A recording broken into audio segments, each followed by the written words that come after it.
ایک تاجر تھا، بزنس مین تھا. یہ جا رہا تھا تو راستے میں بارش، اور وہ بھی طوفانی بارش شروع ہو گئی. اس نے ایک دروازہ بجایا اور کہا کہ میں مسافر ہوں، بارش سخت ہے، سردی سخت ہے، اگر مجھے رات گزارنے کی یہاں پر کوئی ترکیب بن جائے. وہ ایک غریب گھر تھا، میاں بیوی اور ایک ان کا نوجوان بیٹا تھا. کھانا وغیرہ مہمان کو کھلایا. اس کا جو جوان بیٹا تھا وہ بھی پھر ساتھ بیٹھا رہا. میزبان نے بڑی شفقت اور بڑی محبت اور بڑی اچھے انداز سے اس کو دیکھا. وہ بھی بڑا بھلا آدمی تھا، جو تاجر تھا، بزنس مین تھا. اس نے اپنی جو صورتحال کیفیت تھی وہ بیان کرنی شروع کی. میں تاجر ہوں، میرے پاس اتنے پیسے ہیں، اب اتنے پیسے لے کر میں کہاں جاتا. اللہ آپ کا بھلا کرے، آپ نے مجھے موقع دے دیا اور رات میں یہاں گزار لوں گا. کل جا کر میں نے سامان خریدنا ہے اور میں اپنے شہر واپس لوٹ جاؤں گا. باتیں ہوتی رہیں اور دونوں میاں بیوی اس کمرے میں چلے گئے. اور نوجوان جو بیٹا تھا ان کا، وہ مہمان کے ساتھ خود بات چیت میں مصروف ہو گیا کہ چلیں مہمان آیا، کو باہر کا آدمی آیا. رات جب کچھ گزری تو بیوی جو تھی اس کو لالچ نے جھنجھوڑا، کیونکہ وہ باتیں سن رہی تھی ساری. اس نے کہا کہ یہ جو ہمارا مہمان آیا ہے بڑا مال ساتھ لایا ہے، ہم غربت کے دن گزار رہے ہیں، موقع اچھا ہے، ایک رات میں امیر بن جائیں گے. شوہر نے کہا یہ کیسے ہوگا؟ کہ دیکھ کب تک یہ دن گزاریں گے ہم. ایک آدمی چل کر آیا ہے، رات اندھیری، بارش، طوفان، کسی نے اس کو آتے دیکھا تو ہے نہیں. اگر ہم راتوں رات اسے قتل کر کے اس کی لاش ٹھکانے لگا دیں تو پیسہ اپنا. شوہر تھوڑا منع کرتا رہا اور بیوی اس کو اکساتی رہی. شیطان اپنا کام دکھاتا رہا. آہستہ آہستہ شوہر بھی تیار ہو گیا.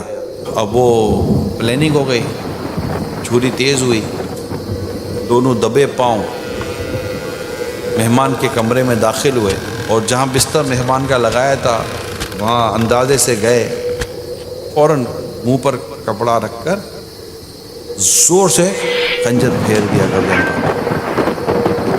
اور قتل کر دیا. اب وہ بیوی پاؤں پکڑ کر گھر کے باہر، لاش ٹھکانے بھی تو لگانے تھی نا، گھسیٹ کر باہر نکالا. اس کو دروازہ کھولا اور جیسے ہی گھر سے باہر نکالا، کھلے آسمان کے تلے اچانک بجلی چمکی. جیسے بجلی چمکی دونوں کی آنکھیں پھٹی کی پھٹی رہ گئی کہ یہ قتل مہمان کا نہیں ہوا تھا، ان کے جوان بیٹے کا قتل ہو گیا تھا. اب جو انہوں نے اپنے جوان بیٹے کی کٹی لاش، خون میں لتھڑی ہوئی لاش دیکھی، دونوں کی منہ سے زوردار خوفناک چیخ نکلی اور دونوں بے ہوش ہو گئے. اور مہمان اٹھ کے بیٹھ گیا کہ ہوا کیا. وہ بے ہوش، پانی ڈالا، ہوش میں لائے. ہوا یہ تھا کہ جب وہ میاں بیوی اپنے کمرے میں چلے گئے تو ان کا جوان بیٹا اور یہ مہمان آپس میں بات کرنے لگے. اچھا، اب جو جوان بیٹا تھا وہ مہمان کے بستر پر ہی بیٹھ کر بات کر رہا تھا. وہ بیٹھے بیٹھے اس کو نیند آ گئی. اب اس نے پسند نہیں کیا کہ اب یہ میرے بستر پر سو گیا، کوئی نہیں، اب چاہے بھلے بیچارہ سو جائے. تو اس نے اس کو کمبل ومبل اس کے اوپر ڈالی اور خود وہ سائیڈ میں آ کر سو گیا.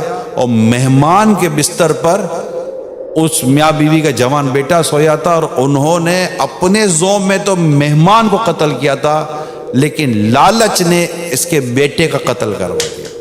لالچ، وہ آپ سنتے رہتے ہیں، لالچ بری بلا ہے. اللہ پاک آپ کو اور مجھے مال کی محبت سے محفوظ فرمائے.